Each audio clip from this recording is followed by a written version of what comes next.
morning, Mid-Michigan. This is the 1320 WILS Morning Wake Up on more compelling talk radio. 1320 WILS. Back again. It's 7:10 and welcome to your morning wake up. 12 degrees downtown Lansing on that way to 19 and just a little sketchy weather-wise and road-wise going in this morning. The fires out west, top of mind for so many people. I have family out there. I have friends out there. We'll get one on after 8 o'clock. She is on the ground in Los Angeles. Will give us a call and talk about what she has seen, what she's seeing, and kind of an eyewitness report. But when you see these things, it used to be just on television. You'd have to just, you could filter for your family, and then you could talk or what have you. I mean, all this stuff is everywhere now, on your phone, on your computer, on your wherever. How do you deal with disaster? And not just out west. This is the catalyst that brings it up, but there are disasters everywhere. Dr. John Braccio joins us now. We're going to talk about that here a little bit this morning in I like to call it our Hey, What's Up, Doc series. And so, hey, what's up, Doc? Doc Braccio, good morning.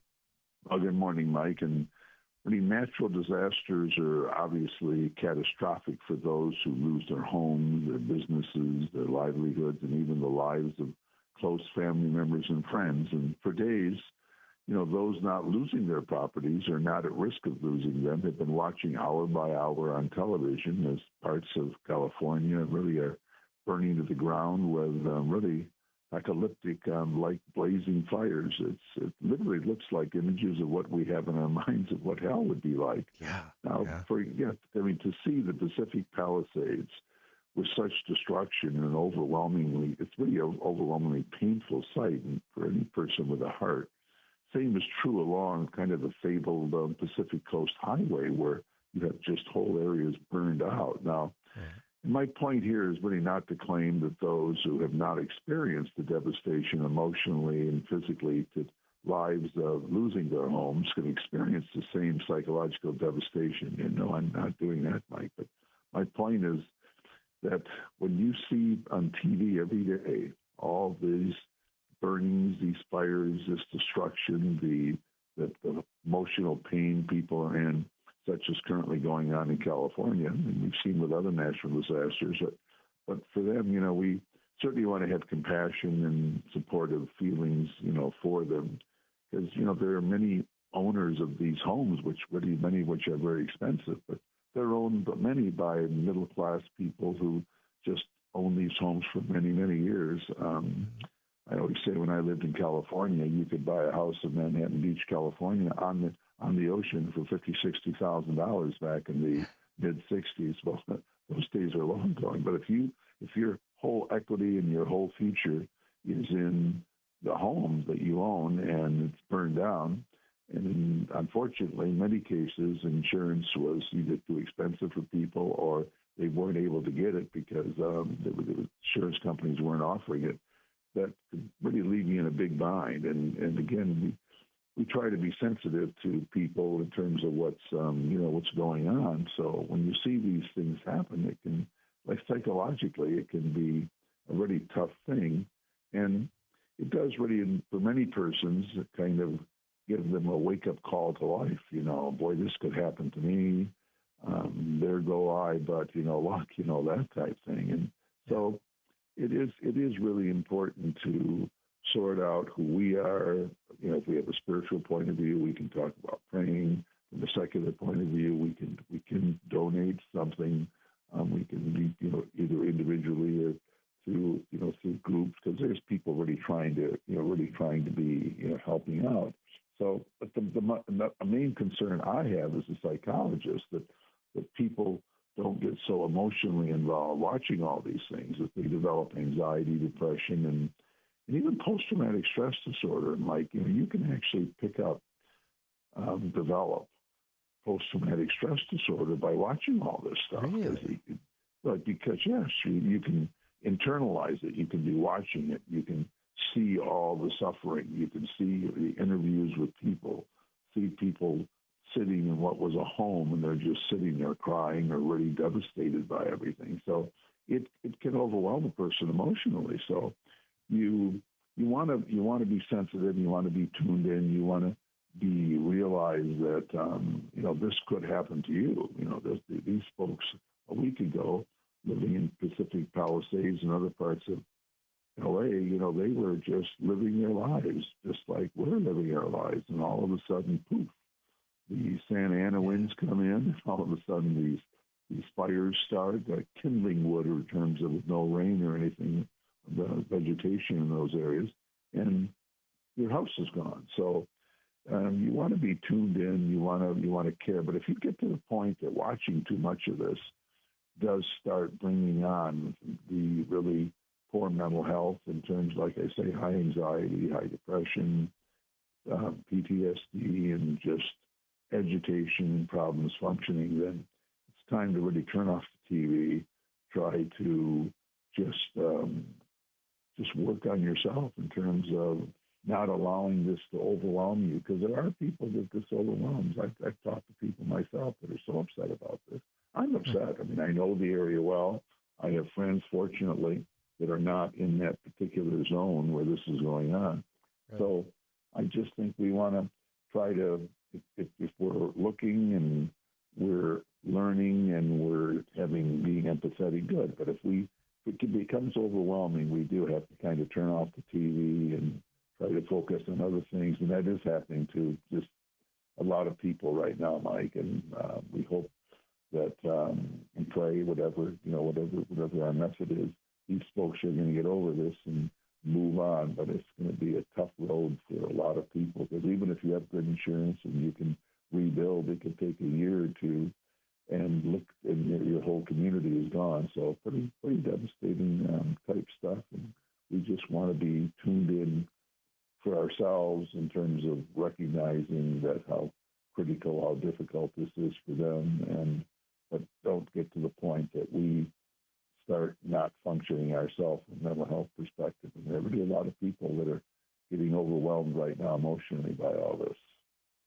I think situations like this and others, maybe even more personal situations, a death in the family, that's a disaster. Sure. Many times, especially if it's unexpected. But it can, if you deal with it and think of it in terms of making you stronger, all right? Like a death in the family, I have always taught our kids, and I've always, for myself, use it as a way to look at mortality. We're all, like my dad used to say, we're all going to make that trip. And That's right. So it's a good opportunity to reevaluate and to look at, how am I doing? What am I doing? What's really important? Really, is it really important for me to try and get that car, that's one certain car I want? Is it really that? I mean, that's a nice goal, but really at the end, I'm not going to be buried in that car. I know people who probably have, but, and then the same with the California wildfires. We can discuss them. We can talk about them. We can try and analyze, cause and this and that.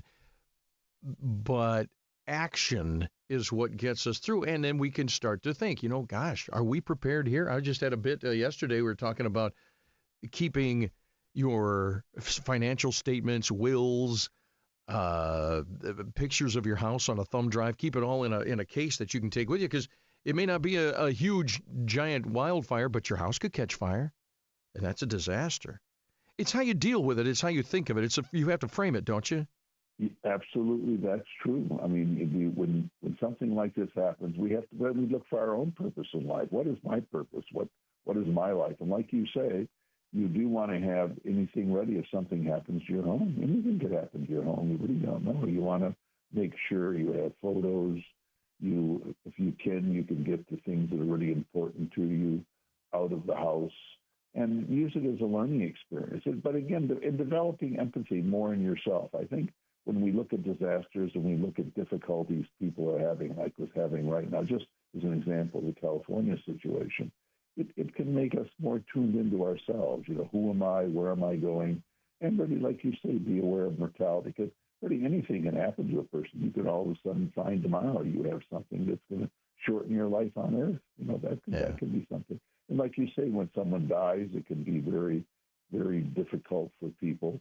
But this is a case where people often are getting emotionally tremendously distraught, but they're doing it about things they really can't change and getting like the PTSD or being severely anxious or depressed. And my point is, you really can't psychologically you can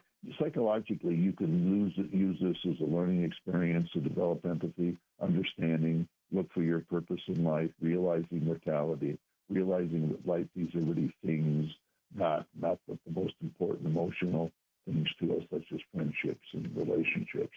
And learn from this. But if we let it overwhelm us and we look at these fires and they're constantly in our mind and we're just thinking on these things and we are not looking at it from a resolution type thing, we are going to get, and too many are getting this anxiety, depression, PTSD, feeling and kind of just not functioning effectively. And that we really don't want that. We want people to learn, move forward, even find a way to help if they can, somehow to help. But to have something like these disasters devastate us it's not helpful all the way around, and we don't really want to do that. We want to care, we want to understand, we want to move forward, maybe find purpose for ourselves in life, but not get overwhelmed by it and get to the point that we can't function ourselves. Yeah, take a break from it, I guess. Even though That's the people right. out there can't take a break from it. No, I have a friend. I have a friend on the ground. We're going to talk to her in a little bit. Yeah. But Dr. John Braccio from Regional Psychological Services, a little self-help for us. Every Tuesday we get that for free. Doc, I hope you have a great day. We're gonna move forward and be strong. We need to be a stronger people, I think. But, we appreciate it, Doc. Thanks a lot. Listen, you're a good man. Look forward to talking to you again. Bye-bye. All right, see ya. 1320 WILS. It's 7:22. We're going to take this break, this time out. And you know what? You got to know your own kids and your own family. If you have youngsters, 10, 11 years old, maybe even 5, you know them. Hopefully you do, and their maturity level. And what they can take and what they can't. I mean, they probably hear about the fires. Maybe you have a family member, that kind of thing. To talk to them about it. You know, we're safe. Our house is good. Here's our sprinkler system. Here's how things. It's snowing, you know. Let's go play in the snow. That kind of stuff for the kids. 1320 WILS. 1320 WILS.